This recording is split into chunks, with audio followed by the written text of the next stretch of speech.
La force du tarot est de révéler dans chacune des arcanes des portes d'entrée. Depuis les solides de Platon, la géométrie explique le mouvement et les relations dans l'espace. C'est le langage de l'univers. Avec les cartes, on a une géométrie plane et c'est la numérotation et le symbolisme qui créent la forme dans l'espace. Dans le rectangle, porte d'entrée pour la lecture des arcanes, on applique une grille. Un premier découpage vertical, à gauche on reçoit, à droite on donne. Ensuite, un découpage horizontal et l'on obtient 2 carrés. Ces 2 carrés sont eux-mêmes divisés en 2.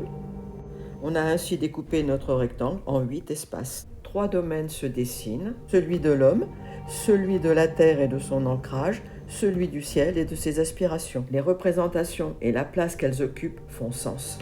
L'écriture des chiffres. Le tarot est un chemin de progression et d'évolution, et il a une numérotation progressive. Dans l'existence, tout s'additionne. Il n'y a pas d'écriture soustractive dans le tarot.